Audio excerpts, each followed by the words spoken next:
Hello, everyone. Welcome. My name is Kambiz Ranavardi, a ColumbiaDC board member and a graduate of the School of Engineering and Applied Science. First, I would like to thank our partners for this evening, MIT and the Penn Clubs of Washington, D.C., and the members for joining us. We are very honored to have Jeffrey Shaman, Director of the Climate and Health Program at Columbia University Mailman School of Public Health, to talk about COVID, pandemics, and the new normal, the future of coronavirus, mutations, monkeypox, and polio. This is, as you noticed, this is an expanded topic, so we'll cover more material. This would be in conversation with Michael Caruso, former editor-in-chief of the Smithsonian Magazine. I would like to briefly introduce our speakers, but I encourage everyone to check our website for their full bios. Jeffrey Shaman, a professor at Mailman School of Public Health at Columbia. He studies the survival, transmission, and ecology of infectious agents, including the effects of meteorological and hydrological conditions on these processes. His primary focus is on mosquito-borne and respiratory pathogens, and in that he uses mathematical and statistical models to describe to characterize the transmission dynamics of these disease systems. And also in general, he focuses on investigating the broader effects of climate and weather on human health. And our host, Michael Caruso, serves as the editorial director of The Hill's Changing America. Before that, as I mentioned, he was the editor-in-chief of the Smithsonian Magazine from 2011 to 2019. And prior to that, he was a deputy editor at Wall Street Journal. Without further ado, Michael, send it to you. Thank you, Kambiz. And thank you for that introduction. Jeff, I would like to thank you for joining us. I'd like to open by asking just what is going on. We are in year 3 of a coronavirus pandemic. Yeah. We have BA.5 surging in America around the world, and more variants coming. The U.S. and the World Health Organization have declared monkeypox a public health emergency. There's a meningitis outbreak in Florida and California. In New York, the first polio case in the U.S. in 10 years was found recently. It's starting to feel downright biblical. Are we cursed? What's next? Will it start raining frogs? I don't think we have to go to biblical metaphors. I personally don't think that's the direction quite that we're going. I will say that, you know, we are in a little bit of a new normal, and that is really guided by what's going on with COVID-19. But if you were to look back over the last 30, 40 years, you'd recognize that even within just that span, there were a lot of infectious disease issues that arose. You know, prior to COVID-19, I think in the preceding 15 years, Congress had to issue 6 emergency authorizations to deal with infectious disease threats, everything from H1N1 to Ebola, to chikungunya, to SARS-1, to MERS, and there's one other in there. We had hantavirus, we had Zika virus coming through, we had dengue resurgences. We've had a lot of things come about, and we've had an ongoing pandemic of HIV as well that is just on a very different time scale, and which is something that we in this country, the US, have been able to downplay quite a bit given the antiretroviral therapies that are available, which really prolong the lifespans of people afflicted with HIV to the point that they can lead normal lifespans. I think it's important to recognize, though, that in spite of all what I just said, most of that infectious mumbo jumbo I listed off there is stuff that didn't really impact the lives of people in this country.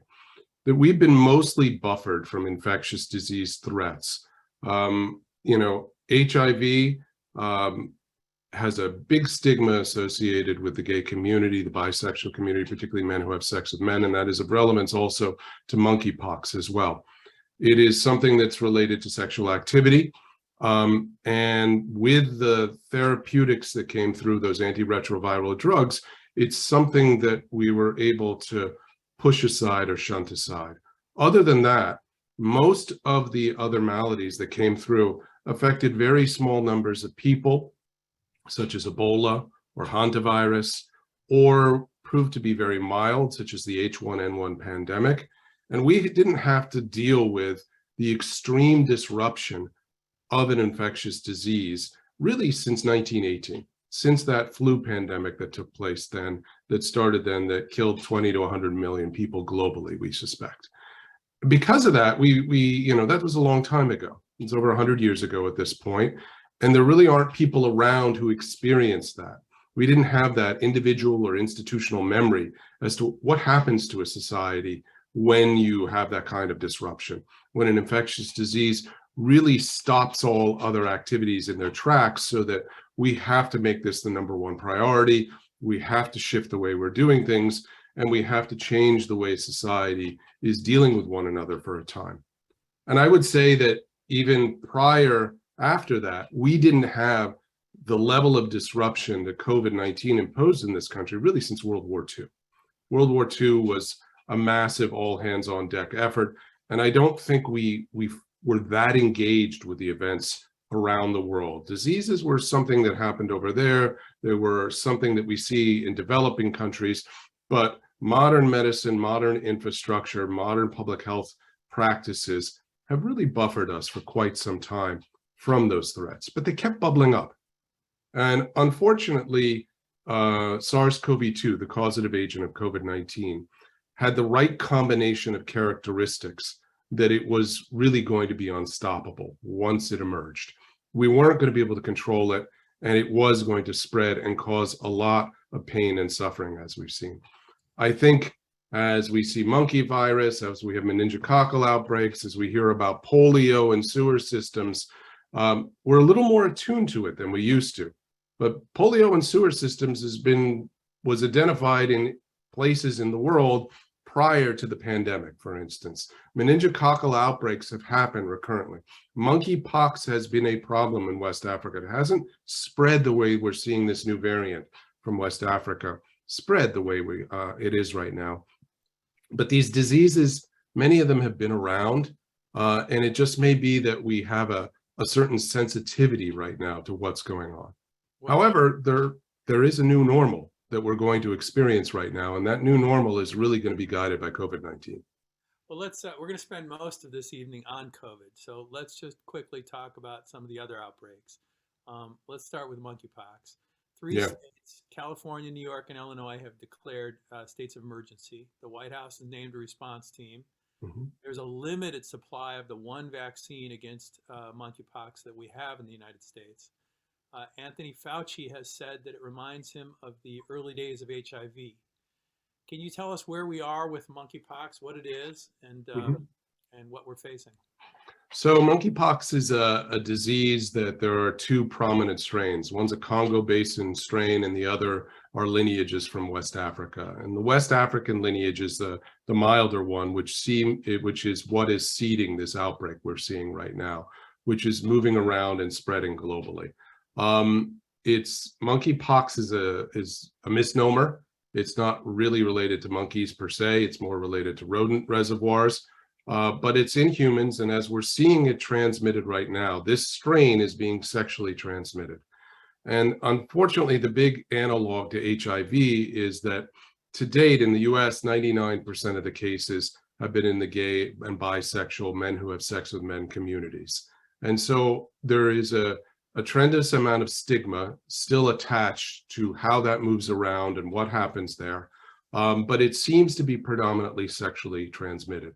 We've had about 9,500 cases to date in the US alone. Worldwide, the total is 32,000. So you can see the US has almost around 30% of the cases have been identified in the US. There haven't been a lot of deaths. There have been none in the US. There have been 10 identified globally, which is milder than some of the other monkeypox strains that are out there. That said, the infections can be very, very painful. It involves rashes, sores, lesions, mostly in the anogenital region, but there are also systemic things associated with it, lots of muscle pain, headaches, And it's the pain that actually drives people into the hospital. Typically, it resolves in 2 to 4 weeks. We think it has roughly a 7-day incubation period. Now, one of the things that we really don't know is we don't know all those epidemiological characteristics, and we don't know something that's called the ascertainment rate very well, which is what fraction of infections are actually being identified. And that's the big problem, in the sense of how do you circumscribe a disease where you don't know how big that tip of the iceberg is. In other words, there may be a lot of people who are getting it and transmitting it onward potentially who are not diagnosed. And it may just be because they never noticed the sores, they're very mild, it's not a problem, they don't think twice about it, but they still may be contagious. And it's that element of it that's very difficult to deal with. I think the big analog, though, to HIV is the community that's affected with it, and actually getting the trust there. There's been a lot of persecution in that community historically throughout the world, not just in the US, and getting them to trust healthcare providers to come in and to prioritize vaccination, for instance, in that community is very important, because the vaccines are fairly effective. We have them in very limited supply, unfortunately, but it's about 85% effective, and it can actually be used as what's called post-exposure prophylaxis, which means if you think you've been exposed or you discover you've been exposed after the event, the vaccine can actually help. You remember that, again, there's this 7-day incubation period, and that there's a 2 to 4 week course of infection or illness that manifests, and this can greatly attenuate that or reduce or eliminate it. So, this is the structure of it. It's that hidden component of it that's very, very difficult to trace, to figure out. And it requires a lot of what I would say are sort of traditional epidemiological methods, where you're going out and you're contact tracing people. They're conducting interviews. They're finding out how many partners a person had, and they're trying to trace what's happened. So I totally get Tony Fauci's take that this is something that's very akin to the early days of HIV, given the communities that are affected and given the sexual transmission nature of it and what needs to be done to identify how the infection has spread and how it might be best controlled. All right, let's talk about polio just a little bit. I mentioned that the first U.S. case in about 10 years was found in upstate New York about 3 weeks ago. Last week, health officials announced that the polio virus had been found in 7 different wastewater samples in 2 adjacent counties north of New York City. And the state's health commissioner said, based on other outbreaks, there might be hundreds of people infected. Just this morning, the British government announced it was offering 1 million children in London polio booster shots because the virus was found in sewage there. Yep. I thought Jonas Salk had wiped out polio. Well, we haven't actually quite kicked it out the door, trying to eradicate this disease. I think we have to remember that there have only been 2 diseases that have ever been declared eradicated. One is smallpox in human, and the other is a cattle disease, rinderpest. Polio has retained a hold in areas of Pakistan and Afghanistan, where it's been very difficult to get vaccinations at the level that they need. It's very difficult to work in some of those regions and actually get the kind of community trust and uptake needed to actually circumscribe it and eradicate it. And as you're pointing out, though, it may have been lurking in hidden fashion otherwise. There, I believe, were certainly reports of finding polio virus in the sewers systems of Israel prior to the COVID outbreak, for instance. So this is not a new phenomenology to detect polio in sewage waters. People shed it. It actually, the majority of infections are asymptomatic or mild. So most people who get it aren't going to wind up in an iron lung or with paralysis or any of the acute symptoms that are associated with it. But that's not to downplay it in any way. That means that there are people out there who may have the virus, who may be sharing it and potentially contagious with it, who are not going to manifest in a clinically identifiable way. And the curious thing about having something like a sewer detection system is it allows you to see at population scale, is there something going on in this community? Is there the presence or activity associated with this virus?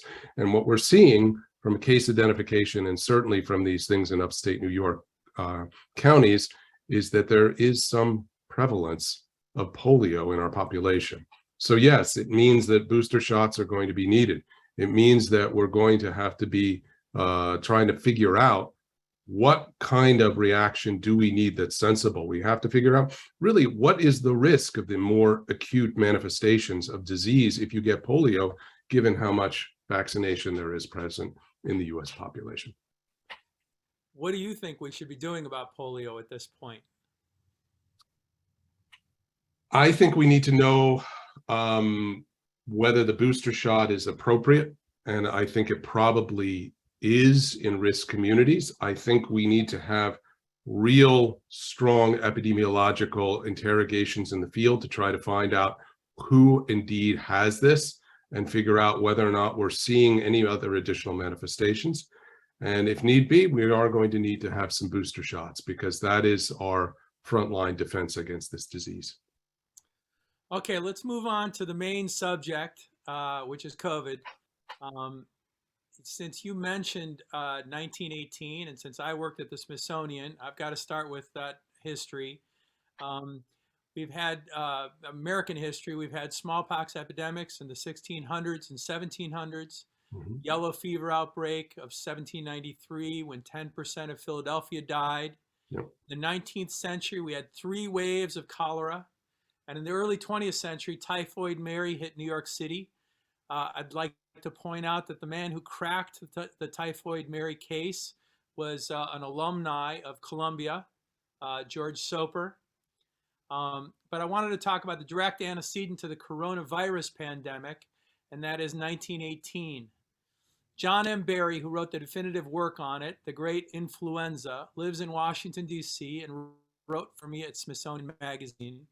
He called it the deadliest plague in history. Jeff, can you tell us how the pandemic spread and what the public health response looked like 100 years ago? I'm going to take exception to calling it the greatest. What did you say? The plague? What was it? That's what he called it, the greatest plague, the deadliest plague. Deadliest plague. I think the Black Plague was the deadliest plague that we're aware of, actually. That may have killed a third of Europe at the time. But putting that aside, that was his subtitle, by the way, so I think he felt strongly about it. Yeah, that's interesting. So, look, the 1918 pandemic, it's called the Spanish flu, but it probably started in North America, we believe. It took place it began, really emerged, as far as we know, in spring 1918. World War I was in full swing at that time.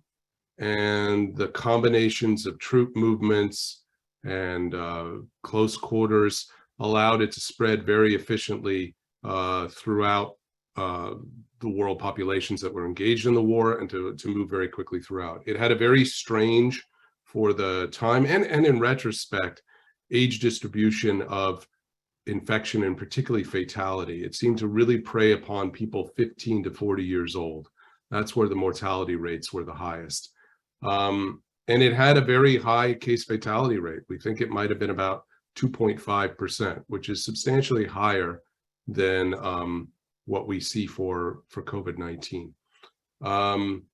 It was a chilling problem that we had. There were 4 major waves of it: spring 1918, fall 1918, then winter of 1918-19, and then the winter of 1919-1920. That's at least what we see in Northern Hemisphere countries. It caused enormous excess mortality, and it seems to have settled into and become basically a seasonal flu after that. It was the H1N1 flu that we had, and that continued to circulate and then get repopulated, though the H1N1 that we have now is a descendant of the pandemic that occurred in 2009. It was highly disruptive. It was not a smooth process in terms of clinical response, public health response, the politics of the era. If you look at what went on in some of the pictures that we can see, there's some wonderful pictures of like Pacific League baseball games where the entire stadium is masked, the umpire is masked. I think even the players are masked while they're batting and catching. Yet at the same time, there were reports of state of California fining people $5 and throwing them in jail for the night if they were caught in the street without a mask, and having that be somewhat profitable. So there was certainly some resistance in some quarters, or maybe it was just ignorance, to actually putting the mask on. I think, unfortunately, what comes around goes around, but in respect to masking and such, but we certainly see that this was highly disruptive. And honestly, it shaped public health enormously. I heard a speech, a talk given 5 years ago at Columbia by the Secretary General of the WHO. And he got up there, and he was, newly appointed in that position. And he started describing the history of the 1918 pandemic, but as a narrative. And he said, what if we had something that was like this and this and this? And ultimately said that was the 1918 pandemic. That is the thing that most concerns us at the WHO.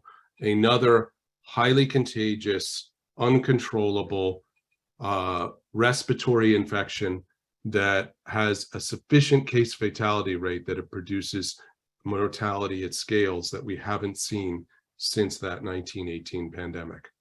And he said that, and I've heard others talk about it beforehand. I'd heard the head of the CDC talk about it just a year and a half beforehand, how the concern was, and he focused on flu, another flu like 1918 would come along. And hearing that makes me think that in retrospect, and even at the time I thought it, we also needed to be keeping an eye on coronaviruses, because we'd had SARS-1, we'd had MERS, both of those are coronaviruses. They'd not quite had the right epidemiological characteristics to launch the kind of pandemic as we have seen, but something like that, or another respiratory virus, could do a real number on the world. And unfortunately, that has been the case with SARS-CoV-2. Well, let's get into that. I had a very similar experience to the one that you had. I had a chance to interview Anthony Fauci on stage when I was at Smithsonian, and I remember asking him, what is the thing that keeps you up at night? What is your biggest nightmare? And he said, a new coronavirus. That was exactly his answer. This was about 4 or 5 years ago. So everybody knew that this was the big nightmare. And then we had it in 2019. Do we now know where it began? Was it a wet market? Was it in a lab? Have we pinned that down? What do you think? Well, if you look at where it originated, as far as we know, with an epicenter in Wuhan that seems to surround the wet market. And coincidentally, and I'm not saying that flippantly, near there was a virological research center that is a coronavirus research center, where they had conducted some gain-of-function experiments. And gain-of-function experiments are experiments where you intentionally select for traits that are going to make a virus more transmissible or more virulent, with the intention of studying it so that we can understand how to better protect ourselves against it, so that we could design antivirals and vaccines ahead of it, so we could understand what kind of mutations to begin to look for as we survey for viruses, so that we'd have a leg up on things. Now, those types of experiments have been controversial. There was a portion of the community way back when some gain-of-function experiments were being published that really requested a moratorium on that research. This was maybe 7 years ago, I think. And I was a signatory on this also, saying that, the problems associated with human error and the inability to keep things in the lab is a real concern. And it's something where if you just do the math, the number of chances for an accident to happen and the time and the number of opportunities there are, that even if it's a low probability event, over time, that probability will manifest as something substantive, because there have been enough opportunities that a spillover could take place. It was interesting when that happened, and they found like anthrax sitting in a freezer. They found smallpox being put through the mail. There were a couple other things that happened right after this document that was put together and signed by a number of people was put out. And there was a moratorium put in place by the Obama administration for a time, partly because it was sort of like, why are we giving a recipe for how to do this? Why are we putting this out there? Now, that is the concern. People have even thought that there was maybe a leak from a Russian lab in the 70s that seeded an actually particularly intense influenza outbreak. Very hard to tell what happened there. There have been quite a number of really credible, prominent virologists and geneticists who have looked at this and said, to me, this really looks structured, like something that would be naturally evolved. And there have been some very recent papers that just came out a couple of weeks ago, again addressing this and again coming to these conclusions. Other people, and this is where it starts to sound a little conspiracy-like, will say, but these are the same people who are making these same arguments, but before the information was in place. So they're making the arguments now, and they've been making it over the last year or so in light of evidence that they've been able to build out, but they were doing this in early 2020 when there really wasn't enough information to make an effective judgment on it. And that if you look at the governments that are associated with these kinds of experiments, the funding of them, the conducting, they haven't been transparent about it. I'm not going to go into a conspiracy line on this. I don't know where to go, but I will say that I myself am a little lost in it. I see people whose opinions I respect on this talking about it and coming to very different conclusions on this. I myself, when I look at it, I see, the evidence that's inferential that's put forth that it was naturally sourced and that it evolved naturally and spilled over that way. And I still have a little bit of hesitancy in my own thinking saying, yes, but if somebody is serially passing that through ferrets or doing something like that, wouldn't that potentially still come about? And there's some things that have to do with cleavage sites and others that give me pause. I don't think we're ever going to know. And I don't think we'll know unless somebody comes out like a whistleblower and says, I was there, I saw what happened, there was a horrible accident, I feel terrible, something along those lines. I don't think that's going to happen. And so I think we're always going to be left with this nagging debate and uncertainty that is frustrating in the sense that it borders on conspiracy. And I wish I could say right now from my own perspective that no, that's lunacy, that's just fringe radical skepticism of all things. But I don't think the evidence is airtight that this is naturally born. So I think, unfortunately, we still have to admit that there's a possibility there.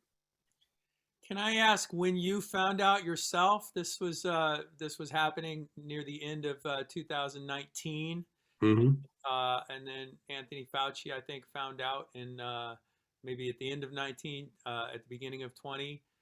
When did you find out, and what were your first impressions? I started paying attention to it around January 10th of 2020. And my first impressions were that we had to figure out what's going on with this thing. That the critical thing about this is whether or not it really has epidemiological traits that are going to allow it to get around the world really fast. And the things that it has, the combination of ingredients, if you will, are the following. It is a novel virus to which there was very little pre-existing immunity to it, meaning everybody in the world was essentially susceptible to this novel entity, it seemed. None of the prior exposure that we have to the endemic coronaviruses that cause mild clinical manifestations seem to really engender cross-protection.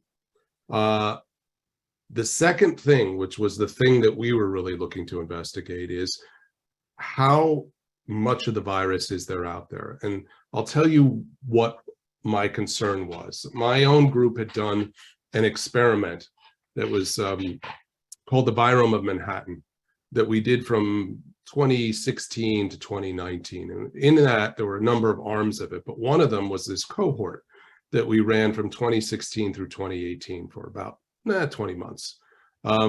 And in that cohort, we asked participants to give us their medical history, their background, demographics, et cetera. But we also asked them every day to provide us a rundown of the respiratory symptoms they felt. And this was things like, body aches, sneezing, runny nose, sore throat, et cetera. Symptoms like that, they would rank on a Likert scale, none, mild, moderate, or severe. And they would enter it every day in their phone directly into a database. It took them all of 20, 30 seconds to fill it out. They would also tell us every day whether or not they had stayed home from work or school because of their symptoms, whether they had taken medicine for those symptoms, or whether they'd gone to see a doctor because of those symptoms. And in addition to doing that, once a week, regardless how they felt, we would go to them and collect a nasopharyngeal swab, one of those swabs we use for COVID testing. We would take that, take it back to the lab, and we would test it for 18 common respiratory viruses. Three different types of influenza, 3 different types of parainfluenza, 2 types of respiratory syncytial virus, the 4 endemic coronaviruses, adenovirus, number of types of that, et cetera. And what we were able to build from that was a time series that was proactively collected of symptoms, clinical care seeking and response, and infection.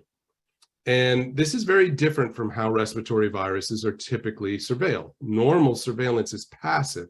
It's not active, like what I just said. And that is that when somebody's feeling ill enough and they go to see a doctor, that doctor, if they're part of a sentinel clinic, there are about 4,000 around the country, will report that they had seen somebody with symptoms that were consistent with an influenza-like illness. Some of them would swab the person and maybe test them for flu, maybe for flu and RSV, and you could get some virological estimate of some of the viruses. But you didn't have it where you're going to the people and regardless of how they felt, whether they had symptoms or not, finding out whether or not they had an infection. What we saw from those data is that the majority of infections for all those common respiratory viruses were asymptomatic, by almost any definition of asymptomatic, because there isn't a standard definition. Furthermore, we saw that the fraction of people who, when they had an infection, went to see clinical care was even lower. For influenza, it was less than 1 in 4 people who had the flu actually went to see clinical care because of their flu symptoms. They were either mild or non-existent, and they didn't do it. Yet they were actively shedding it, and we could detect it, okay? The other thing that we could see is that for the other viruses, that it was an even lower number. For the endemic coronaviruses, it was 1 in 25 persons would actually see a doctor because they're so mild. So what does this tell us about it? It shows us that most people, when they get a virus prior to this pandemic, would do what you or I would do in the wintertime if we had a little sniffle or a sore throat, which is absolutely nothing. We would still go to work, we'd still send the kids to school, we'd still go shopping. We had a dinner date with friends, we'd still do it. We had a business trip, maybe we'd take some Advil and get on the airplane. If we had a vacation, we sure as hell were going to get on the airplane and go do that. And what were we doing when we did that? We were taking the virus around with us. We were geo-translocating it to new places, new communities, new locations, new areas of the world. We were taking it out and about, and this was allowing it to spread in this undetected, undocumented fashion, because most of the infections were unknown and not going to be picked up clinically, not going to be having people told, no, you got to stay home, you got a little sore throat, you actually have the flu, you actually have RSV, nothing like that's going on. People are out and about, contagious, and taking it. We had another arm of this where we were at a very popular New York City tourist place that I'm not allowed to mention, which it is, and we were testing people, and we found, like, in the month of February, we were only swabbing adults. 1 in 9 adults, I think it was, 1 in 9 adults was shedding a virus. They were out and about from all over the world in New York City, local, national, international, and they were out doing tourist things, and they were contagious with a common respiratory virus, all right? So when we saw what was going on in China and how quickly the virus was moving from that epicenter in Wuhan and spreading to cities throughout China, and then hopping on airplanes and going to Thailand and Korea and Japan and the US, we immediately said to ourselves, these people don't know that they have it. They're contagious, they're infected, and they have no idea they have this novel respiratory virus. Unlike SARS-1, which didn't have pre-symptomatic shedding, and almost everybody who got the virus was identified because it produced clinical symptoms all the time. This had all this stealth transmission going on. It was behaving like a common respiratory virus. And because most of the infections, were not documented because they were mild, because people had a little sore throat and they got on an airplane anyhow, it was spreading very rapidly and it was moving from community to community. So that was an incredibly long-winded way of describing to you how we reacted to it. But that's the second property. The first was novel respiratory virus to which the population of the world had almost no pre-existing immunity. The second was it had this characteristic consistent with common respiratory viruses that meant most of the infections were going to be undetected and it was going to get around and not be controlled. And we were able to show that in China, prior to the lockdown, when they didn't have much testing capacity, we estimated only 1 in 7 infections were actually captured in that period prior to January 23rd. And we also estimated there was pre-symptomatic shedding as well amongst those that were documented, that prior to them actually having onset of symptoms, they were already shedding the virus. And that too proved to be the case with the ancestral lineage. Now, the third condition that makes it problematic, of course, is that it isn't mild for everybody, that there's enough of distribution of reactions to it, and there are enough people who are having severe complications and manifestations of it that you have a high hospitalization number and a high fatality number as a result of it. Even if it's only 1% of infections who are dying, if you're going to infect 70% of the world in the span of 2 years, that's going to be a very large number. Could we, early on, you're in January of 2020, could we have done something where it seems like, Anthony Fauci was looking, was worried about this. You mentioned the WHO head who was worried about this. Were we just too slow to contain this? Could it have been contained if we'd done things differently? Well, hindsight is 2020. Though at the time, I felt we were moving much too slow. I felt the WHO was much too slow to declare this a pandemic. I thought they were much too slow to recognize the importance of undocumented and asymptomatic infections. There was a lot of questioning of that going on in February, including by Tony Fauci, I have to say, honestly. And I think that there was a lot of dogma about how it was transmitted. You would hear people getting up and say, well, it's transmitted by droplets. It's not aerosol. If it was aerosol, it would be as transmissible as the measles. And that was just sort of clinical dogma that has been perpetuated without an evidence base for a long time. And to say it about something that hadn't been studied was very frustrating to hear. So I think there were missteps along the way. However, if we look at this retrospectively in full over the whole of 2020, it was very, very challenging to control this virus through non-pharmaceutical interventions. And very few countries in the world really succeeded at them. Interestingly, they're mostly along the Western Pacific Rim, in the area where SARS-1 and MERS problems had arisen. So places like Taiwan and Thailand and Vietnam and South Korea and Australia and New Zealand did better. Now, 3 of those nations are island nations, okay? And there's an advantage when you can really restrict movement in and out of your borders and really get at the entry points. But places like Thailand and Vietnam are not. And they did very, very well using really strong public health interventions with great compliance. Other places like the US had a real struggle. And obviously it became a political wedge issue. Everything from masking to the ability to do contact tracing became hot button issues where they were part of the political and cultural dialogue, where people were really pushing back on doing something for the collective good that was going to trample on individual freedoms. So in South Korea, they had laws on the book, legislative laws on the book that allowed them to quarantine people.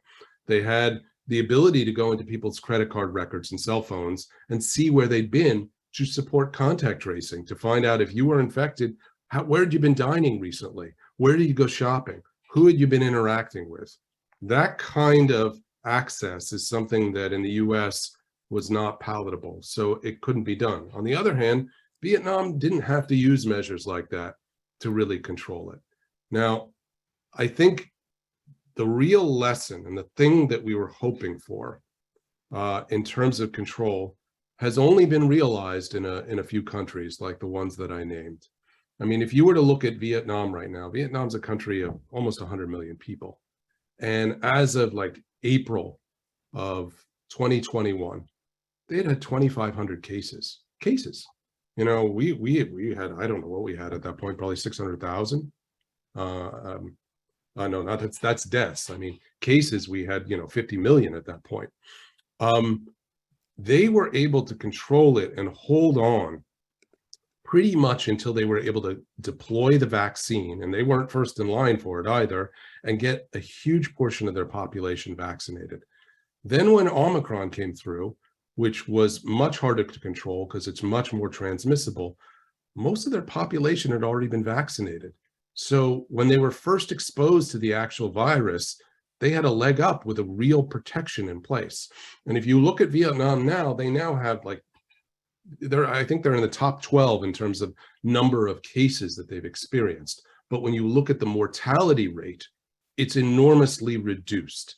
They were able to hold on and keep the virus mostly at bay in their population, get their population vaccinated because we had this incredible deployment and development of these successful vaccines. And then when they couldn't control it anymore, they were in a much safer position. Doesn't mean they didn't have mortality, but it's not nearly the level that we experience, say, here in the US. That was what we were hoping for all along, that we would be able to keep it at bay as long as possible while we developed vaccines and therapeutics so that we could really lower that risk of death upon infection. Let's talk about the vaccine process and Operation Warp Speed. Putting aside the injecting bleach and the ivermectin treatments and some of the other nonsense, was Operation Warp Speed the tremendous, miraculous, technological, medical victory that it seems like it was?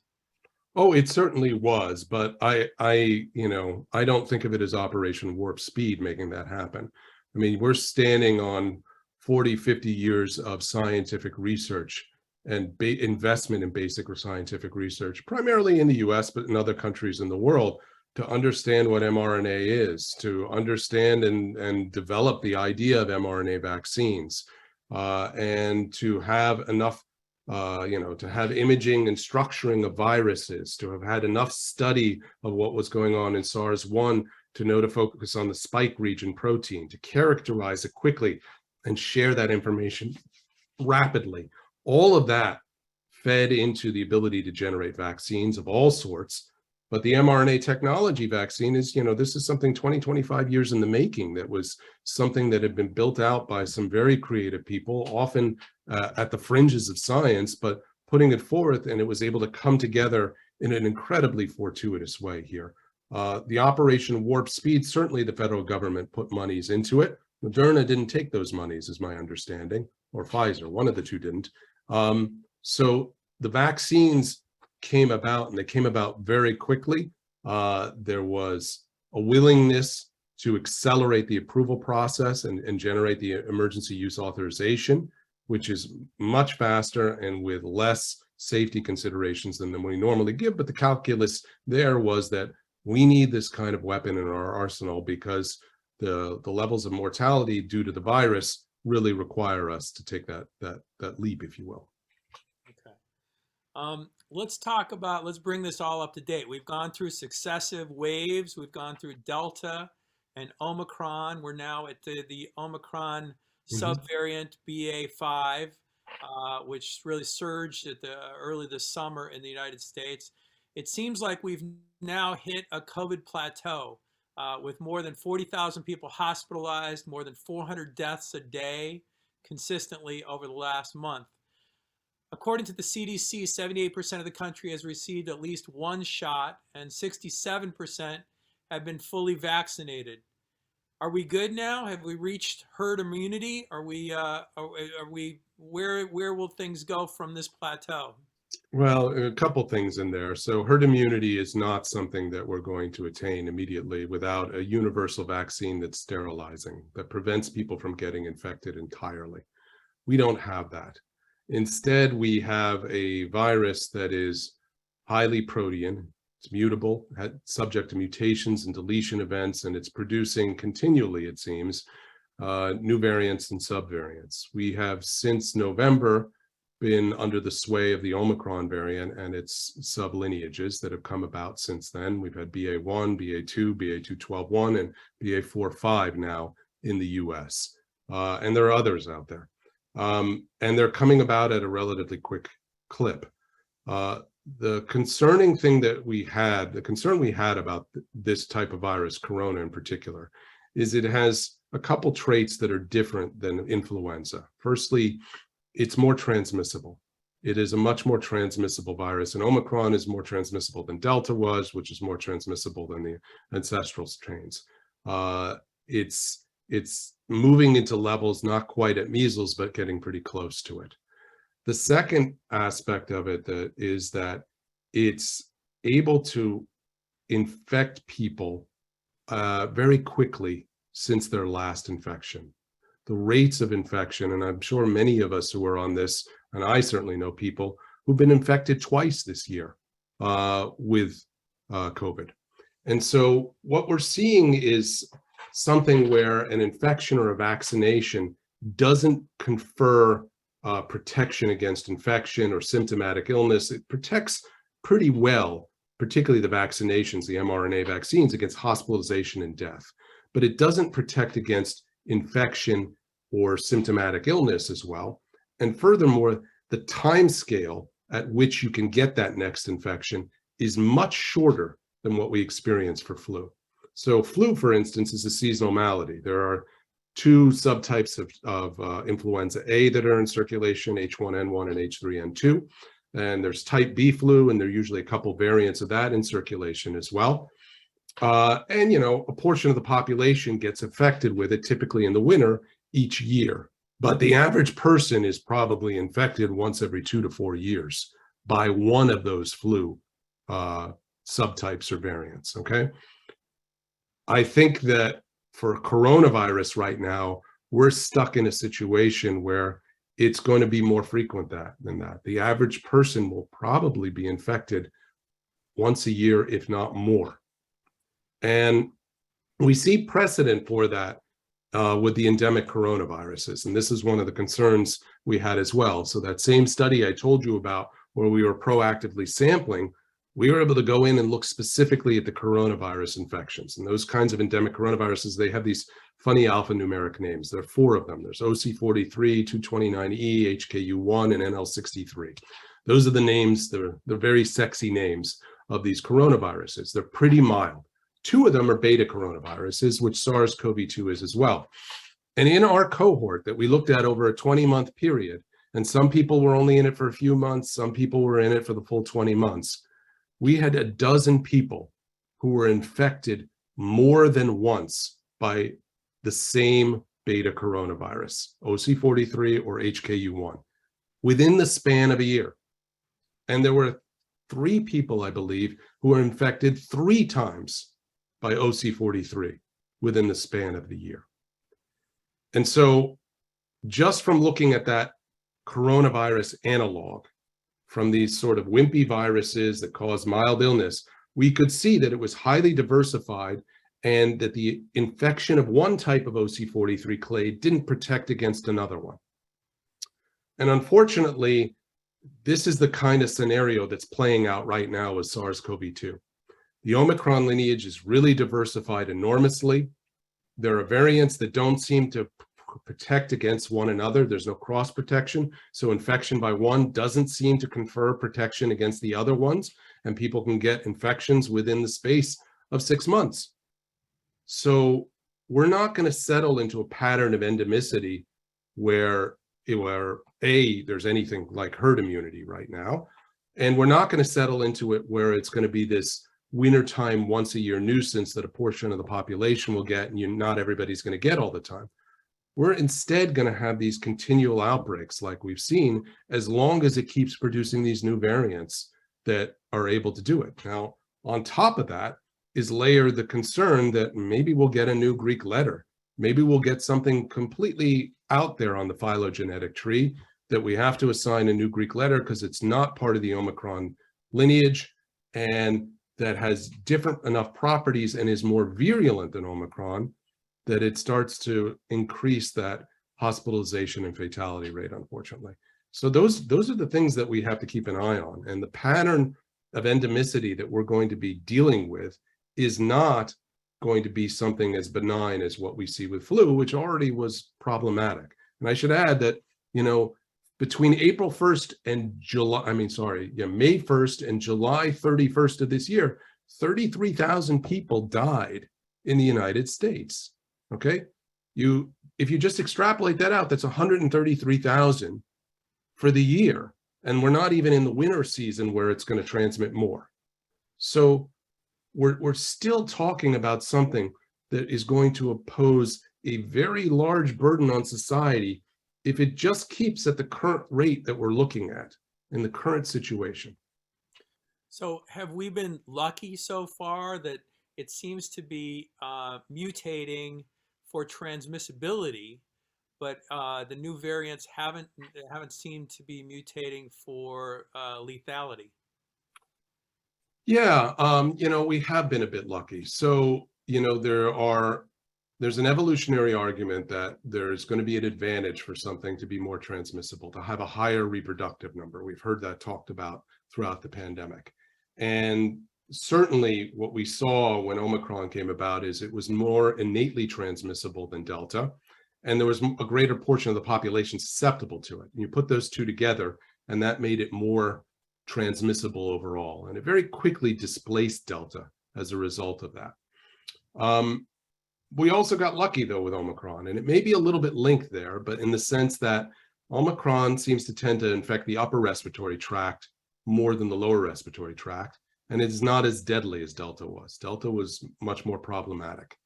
And, there may be a linkage there. By infecting the upper respiratory tract, it may shorten the generation interval, it runs a high titer quickly, and it allows it to spread more efficiently, perhaps. That said, there is a false evolutionary narrative that some of you may have heard about, that as a virus sits in a host for time, it's going to evolve, maybe we should say devolve, to being milder. And there isn't really a good evolutionary argument for that. The idea there would be that, if something is killing its host before it can be transmitted onward, that's counter to the survival of the virus. It's not going to be able to propagate if it's that lethal.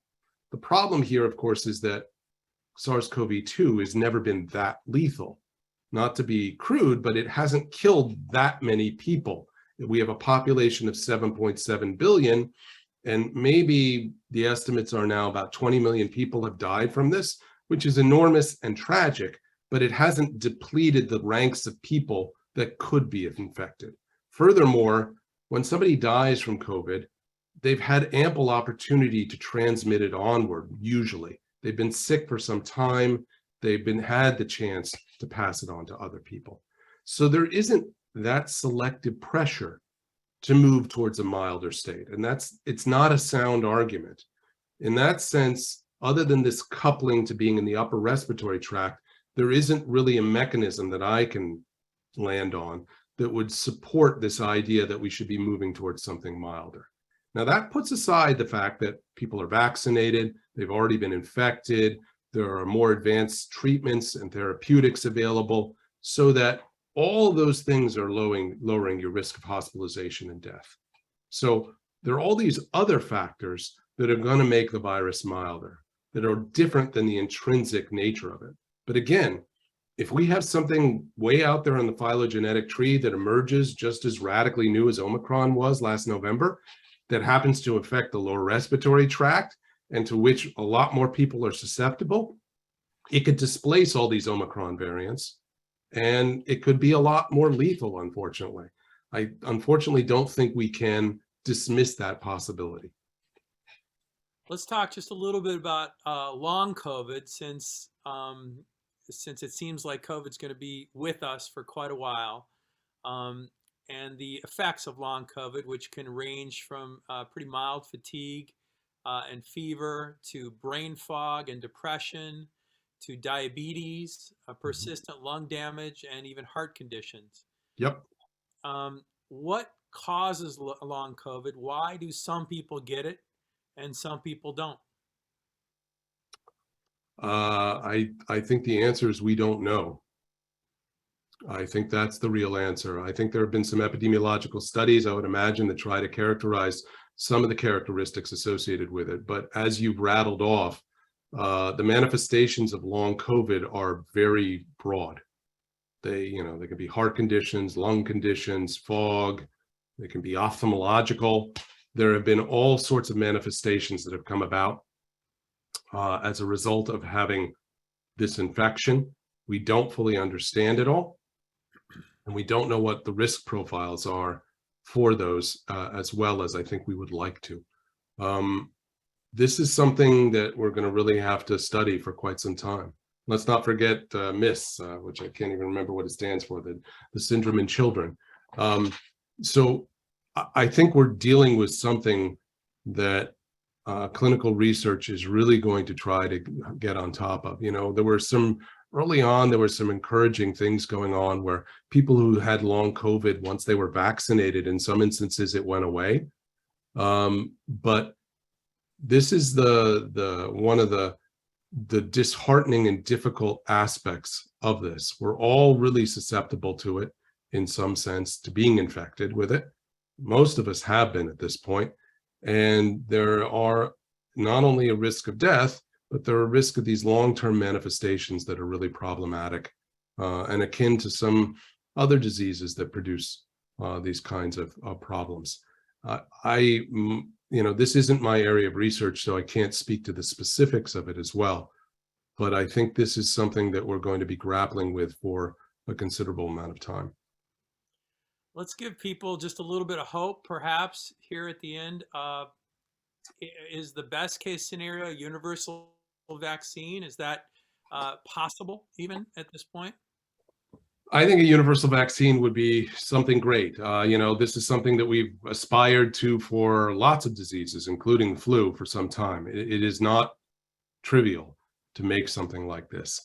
The mRNA vaccines that have been developed are highly effective, yet they're not sterilizing. So people are still getting infections. They're still getting symptomatic infections. And in rare occasions, relatively rare occasions, they're still being hospitalized or dying from it. It's not the same degree as the unvaccinated. I got to point that out. If you're unvaccinated, your likelihood of winding up in the hospital or dying from this is much greater than if you're vaccinated. I'm losing track of the question. You got to prompt me again, Michael. What were we going on? We were talking about the universal vaccine. The universal vaccine. Oh yeah, of course. There we go. So, the hope would be that you could frame something in a vaccine that you get a dose of it, and it's kind of like what we deal with a chickenpox vaccine, that it confers protection for the rest of your life, or maybe you need a booster in 40 years, but it makes it so that those who've been vaccinated are not only at reduced risk of hospitalization and death, they're at greatly reduced risk of being infected at all, that it confers that kind of protection. And maybe it needs to be something that really perks up the mucosal immunity, or some other mechanism needs to be deployed. But the critical thing here is that you want to stop people from getting infected altogether, because if you can stop them from being infected altogether, they're not going to be able to pass it on to anyone else. And that really squeezes a virus out. The difficulty, of course, is this virus is highly protean and it's changing all the time. And finding a single vaccine that's going to stop it from changing and working around that immunity has thus far been challenging. All right, let's get to some questions because we've got a ton of them pouring in. They started at the beginning of our talk, and so the first few were about polio, regarding from Jean Malone, regarding the resurgence of polio. Are our childhood shots protecting us? I believe so. I think, we hear about what's going on in the UK with the idea of deploying 1 million doses as boosters for children and such. There is concern there, and this is motivated by you want to sort of reprime the immune system so the antibodies are at the ready and that the likelihood of infection is even further curtailed. But I think the thinking would be that in most instances, it's protecting people, but clearly not all, given what we're seeing and given how universal, virtually universal polio vaccination has been. So just to hone in on that, my mother actually survived polio, and obviously, and her brother died of it as a child. Obviously, a terrible disease. Should we all be getting boosters? Is this just something we're going to have to watch? I think it's something we have to watch. We're going to have to see the availability of it, and I do think we're going to have to look for what kind of guidance comes out of the CDC on this. Really, we don't want them to be, we don't want to be too conservative, but we also don't want to run on limited supplies in a way that might be unnecessary. And I think the question is, how circumscribed geographically is it? Is it hitting certain communities that we have to worry about? Are we seeing a manifestation of this taking place in isolated communities that have refused the vaccine? Or are we seeing it in people who have been vaccinated? So that's the kind of investigation that really needs to go on. And some of what we see with things like polio is that it penetrates into communities that have not been getting vaccinated. Let me move on to some COVID questions. One from Jill Gay is about vaccine equity, and I'll just read the question. Given global COVID vaccine equity, particularly for the African continent, what are some solutions that you would propose to address vaccine equity that would deploy, as Chris Breyer said at IAC Montreal last week, the best of science? Well, yeah, one of the ways that there are some problems as you try to bring vaccines into the developing world. A lot of it we would talk about early on before the vaccines were there is how are we going to handle the cold chain? A lot of them need to be preserved in a cold chain as you move to more remote settings in the developing world in particular, the options for refrigeration and freezers can become more limited. And so there was this idea of, can we, and there are still in development, develop good vaccines that don't require a cold chain at all. And I think, there has been enormous inequity in the distribution of vaccines. There has been a hoarding of it in the developed world. And there's been a meting it out to countries that have not had the means to produce the vaccine themselves, and for which the medical and public health systems are really not as well developed to really protect the populations. The challenge will be still is to distribute these in an effective way if you wanted to give the mRNA vaccines, because they do need a cold chain. I do think it's possible. I do think it could be done, but I do think considering other options that don't require the cold chain and continuing to keep an eye to see how these things develop may be very, very important. And there have been some that have been developed and deployed in some settings, such as India. Let me ask you this one which comes from Lynn Miller, who asks, is the WHO now overreacting to monkeypox because they were too slow to act on COVID? Well, I can only speculate on that. I can't say for certain. You put out a hypothesis there, but honestly, Lynn, I just don't know. I think it's important to recognize with monkeypox, even though there have only been 10, and that's still 10 people deaths associated with it globally thus far, is that it is a very painful illness for some people, excruciating from what I hear from clinicians I work with. and that it's not something that we should ignore. It also, because it's primarily affecting a marginalized community, is something that I think we really have to be careful that we're not being cavalier about it, that we're not dismissing it. We did that way too much with HIV when it first came out, and it was highly problematic, and it led to many more deaths than there needed to have been. So I think that sensitivity is very important. So I would rather we err on the side of overreaction here. Let me ask you, this is a good one. It comes from Anonymous, which is such a great name. I love that name. What website or Twitter people should we follow to get the most up-to-date perspective on COVID over the next year? Oh boy. I wish I could tell you there's a go-to place to go with the best information. It's not, I don't do that myself, so I'm not actually aware of it. I wish I could answer this better. I do think, you know, keeping an eye on multiple news outlets, looking, you know, if you have the time, at the scientific literature a bit, and keeping an eye on the CDC. You know, what they've done, they've had some missteps along the way. Almost every organization has, but their advice is something that you want to at least take in and understand what the new advice is.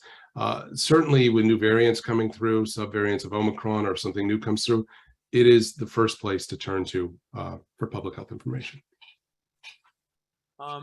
Another Anonymous, Anonymous was quite active on the questions, so we got a few more from Anonymous. Is using sterilizing nasal spray a good idea? Could the spray cause cancer? Honestly, I don't think I can answer this because I don't know what you use sterilizing nasal spray for. So I would need this elaborating, and I don't know enough about it to know if it causes cancer or whatnot. I don't know if we're talking about like a nasal steroid or something else. So I'm going to have to pass on this one. Okay. Unless there's further clarification. Well, maybe the person will write, Anonymous will write in again. The upper versus, Suzanne Frank asks, upper versus lower respiratory tract, which strains of COVID attacked which ones? So until Omicron, most of the variants, Delta, Beta, Alpha, Gamma, the ancestral one, really could do a number in the lower respiratory tract. And that could cause more severe impaction of the lungs, more difficulty breathing, more of the requirements for mechanical ventilation or even ECMO. Omicron seems to be a little more upper respiratory and not causing as severe infection of the lower respiratory tract. It's not tending as much to. Okay, another question. This one comes from Ellen Schofield. How helpful really are masks? Will they protect you if you are exposed? So it's very difficult and has been very difficult to quantify the effect of masks. I remember being on a call in February with people in the WHO, and they were saying, we don't recommend masks for this. People will play with the mask, they'll touch it, they'll be more likely or just as likely to get infected because they're monkeying around with their masks all the time. That again was a little bit of a narrative. That wasn't based on somebody actually having done experiments with it and seen that when people wear masks, after a time, they ignore them kind of the way they ignore glasses. I mean, you might adjust it once in a while like I just did, but it's not something that you're constantly playing with and touching your face a lot more. Somewhat, but not that much. And there was also a downplaying generally of whether or not they were effective. It's difficult to actually show that they're effective, but there have been enough studies that have shown this both in laboratory settings and by doing epidemiological and population scale analysis to clearly show, in my mind, that masks are a very important way of controlling the spread of coronavirus and respiratory viruses in general. They provide a mechanical barrier, particularly from an infected person spreading it out into the environment and protecting those around it, as well as somebody who's not infected from getting it from other people. I think they're highly effective. The thing we wish we had was be able to say, you wear a mask, it's going to reduce your chance of infection 70%. And if you get it, you'll be 30% milder. It'll be great to put numbers on it, but it's been very, very hard to do that. It's a very hard proposition, particularly when we don't observe transmission. We don't observe it in the real world. We've never observed it for any respiratory virus. It's a microscopic process, and we don't actually see where, when, and how that actually takes place. So that makes it always inferential in the sense that it is something that can be used to actually benefit or slow the spread of virus. So unfortunately, we can't put the kinds of numbers on it that you wish you would really hear. And it's further complicated because, look, if you ask and you did a poll and you said, well, people who wore masks versus not, and I've been involved in studies looking at this, and we see a mask effect. We still don't know, well, what kind of mask was it? And how long were you wearing it? And were you wearing it correctly? Those kinds of questions are really important when you're trying to figure out what's the capacity for this to reduce transmission. So those are some of the unfortunate complications arising with it that limit our ability to say precisely what it does. But I think the preponderance of evidence really does show that masking is effective at slowing the spread of viruses, and I would encourage it for people. So should we now be wearing masks, everywhere we go at this point? Because there's not a lot of people doing that. Not a lot of people doing it. You go to the airport, you go to the train station, not a lot of people are doing it. And I think it has to do with your comfort level. If you're somebody who's immunocompromised, I wouldn't see why you wouldn't wear a mask and a nice quality, KN95 or N95 mask, if you're comfortable with it. I think for the rest of us, it really gets to comfort. I live in New York City. I'm always wearing a mask when I get on the subways, and I'd say still 60-70% of people are wearing masks on the subways. You're still supposed to, and it's still being complied with. I think, beyond that, at my workplace at Columbia University, people are not wearing masks. The mask requirement has been relaxed, but I do see a lot of people. I'm in a school of public health. We wear masks when we're together. If we're in our office by ourselves, we'll take it off. I understand that for a lot of people, they're not going to do it. And there's a desire to get back to where we were doing things. We would like to see each other's faces. We don't want to walk around with just, not knowing what the lower half of a person's face looks like. But I think it's something where people will have to adjust individually. It is a personal protection in part. It also helps your neighbors to wear a mask because you can stop the spread if you have it yourself. So I think we can look at it from both vantages. Okay, I got a question here about monkeypox. Could it evolve to become transmissible through aerosols, through the air? Yeah, there's this, which was the one with the movie Outbreak? The one with Dustin Hoffman, where he's sitting there and there's an outbreak been going on, and somebody's gotten sick in a room with the ward they've set up, and he's staring at the ventilation system, and he stares at it and he goes, "It's gone airborne." And I remember that because, it's a little ludicrous. The typical thinking is that you're not going to see huge shifts in the mode, which is the means of transmission for a virus. So a virus that's predominantly transmitted through contact with rashes and lesions and scabs, even if you can detect it a bit in the respiratory fluids, is not necessarily going to have an effective means of becoming transmitted by aerosols and droplets. Now that, excuse me, that doesn't mean it's impossible to happen, but I do think it's unlikely that we're going to see a major shift in the mode. Okay, this one I think is one that a lot of people are wondering about. Can vaxxed and boosted seniors travel abroad? Yeah, I get a ton of questions like this. So, look, there have been a lot of conditions since the beginning of the COVID-19 pandemic that have been associated with an increased risk of hospitalization and death upon infection. We heard about cancer and diabetes, cardiovascular problems, pulmonary problems. Those all were associated to some extent. Over time, a lot of those have shown to actually have weak associations with your risk of hospitalization and death. But the thing that has stuck and been the most important factor is age. And the reality has been that if you're 85 or older, the infection fatality rate, the rate at which you will die from this virus if infected, has been over 1,000 times higher for 85 plus group than it has been for, say, the 5 to 12-year-olds. It's remarkable difference, and it's noteworthy. And it means that individuals who are elderly need to be particularly cautious about this and to think about, quality of life versus, safety concerns. And that's something that you need to really discuss with your doctor and you need to think about personally. I think everybody is, not everybody, but a lot of people are sick of being hermetically sealed in. They don't want to just be living their lives in the house and not going out. They want to resume some semblance of normal activities, be that meeting together with friends, going to concerts, going to sporting events, having dinner out. And all those entail some level of risk. There's some level of risk and exposure to COVID. The same way there's some level of risk every time you get in an automobile and go for a drive. And I think that needs to be a little bit of the calculus that we entertain. And the same goes for traveling abroad.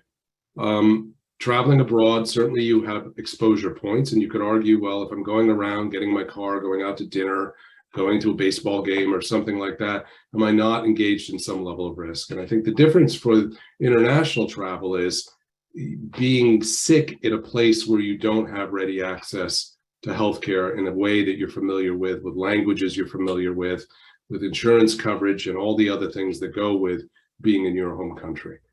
I think that those are some of the issues that people need to weigh when they're considering travel. And I'm not saying don't do it. I'm saying it really has to be an individual decision at this point. Why is it that the elderly are so much more vulnerable? Is it just what it seems to be, that they have weaker immune systems? Is there some other reason? I don't think we pinned it down. I mean, the thinking before was that there's so many of these other comorbidities. Cancer is more prevalent, cardiopulmonary disease is more prevalent, so hypertension is more prevalent as you get older. At the same time, there may be, yes, a lessening of the immune response or an inability to handle the immune reaction that takes place, the innate immune response, the cytokine and chemokine reactions. Those are the manifestations that we feel, and that may be just too abusive to a body that is elderly comparative to somebody who's younger.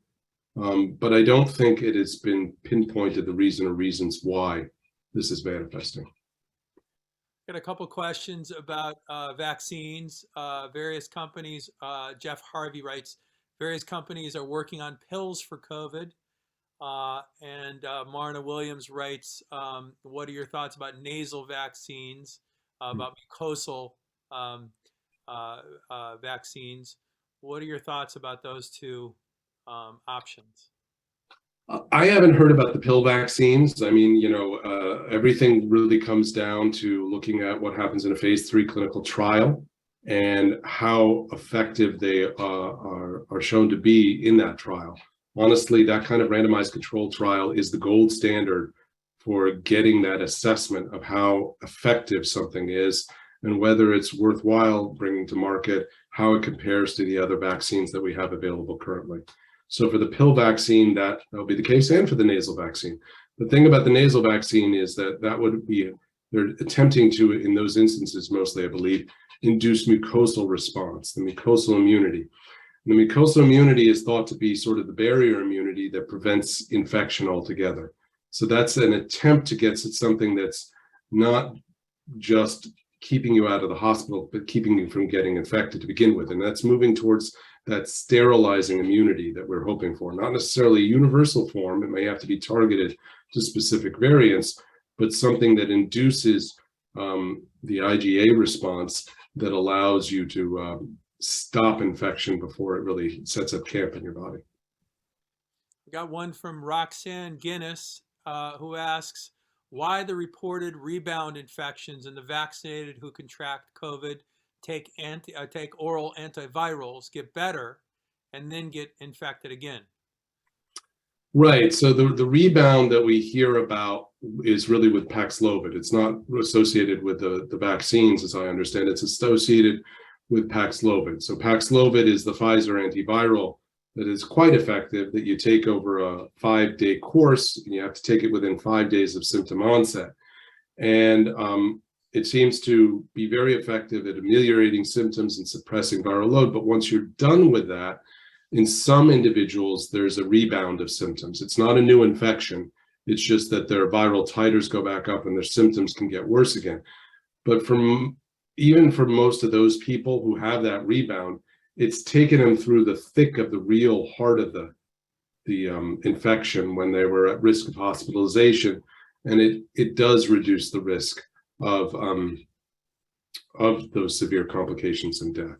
That said, if you're seeing something that actually may prolong the length of infection, the length of time when a person is shedding the virus at contagious levels, you do have to be mindful of that. And it may mean that you have to isolate yourself longer if you are one of those people who really does experience that rebound. The key is to test yourself.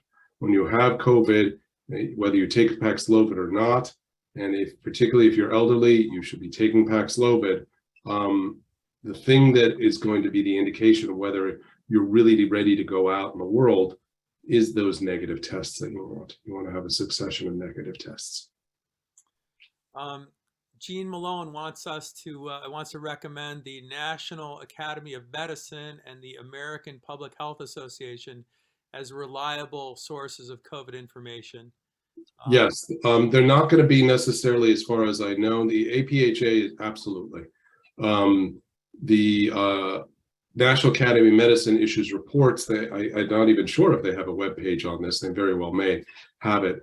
But the CDC's is going to be the one that's probably most up to date, because they're the ones who are issuing policy. But absolutely, those are great resources to look at as well.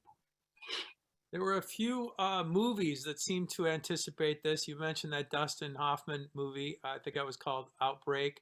There was one called Contagion. Yep. Well, what do you, in your, as a professor, as an expert, what are your thoughts about how the media is portraying, pandemics? Is it accurate? Is it overhyped? Is it helpful? Is it harmful? Well, I think prior to the pandemic, Contagion and Outbreak are sort of disaster flicks. There's a type of fictionalized account with human interest stories that make for entertainment, the same way, horror movies, action movies make for entertainment. And this really fell into it. The question was, when did fiction become fact? Did something analogous happen? Now, of course, Outbreak and Contagion, they had science advisors on them. They consulted with people. They heard the same things that I told you heard Fauci say. I heard the CDC director and the WHO General Secretary General say, this is what keeps me up at night. So they knew that this was something that was of concern. There is a history of pandemics of flu from 68 and 57 and 1918, of course. So this is something that you could play up that way. And it informs our narrative in the sense that we've seen it and maybe normalizes a little, but it was still in the realm of fiction. Most people really weren't going to believe it. I remember talking with people I knew casually and explaining to them, they didn't know necessarily what I did, that this was different. We had a problem on our hands with this, okay? This is not just, oh, it's going to go away, or it's going to dissipate, or it's something that we can put aside. This, I understood in January 2020 was the thing that I had been studying my whole life that was problematic because of those characteristics I talked about. And I think, I don't think those Hollywood movies really hindered it in any way or helped it too much other than to bring it to some people's attention.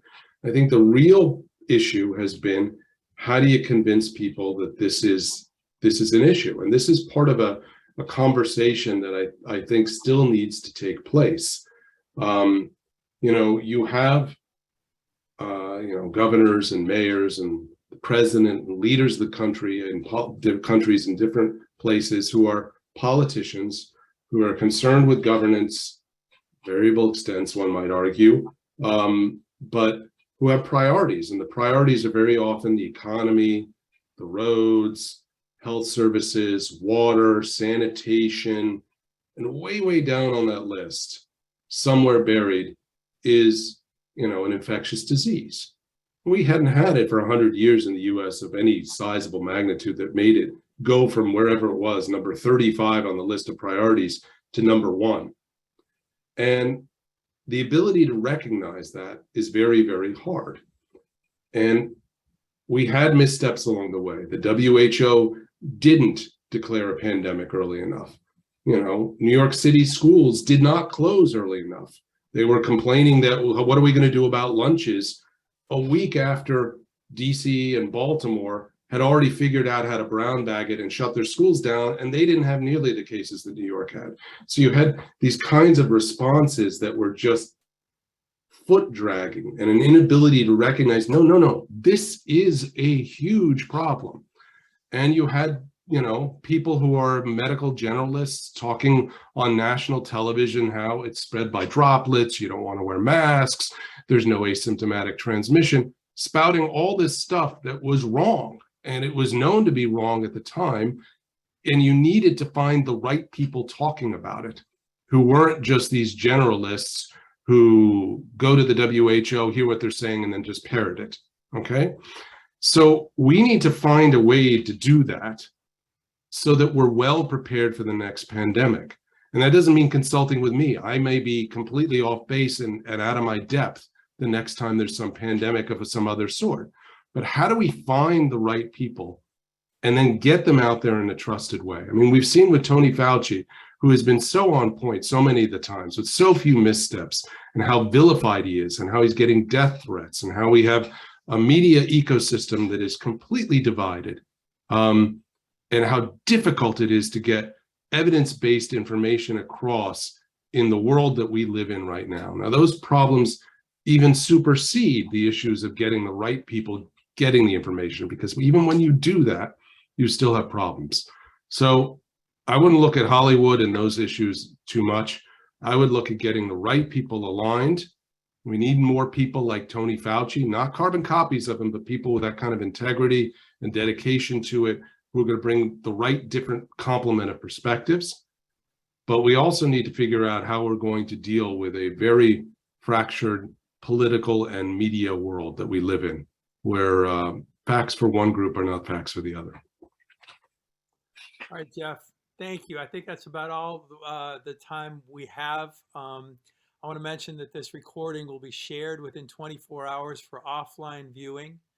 I want to thank you for your invaluable expertise and perspective and insight on this urgent issue. And perhaps we'll do this again because I think this subject is going to be with us for a long time. Yes. Happy to do it. Thank you so much for having me, Michael. It's been a pleasure chatting with you. All right. Thank you. And thank you for everybody for attending. And please get boosted and be safe. We want to see you at events for a long time to come.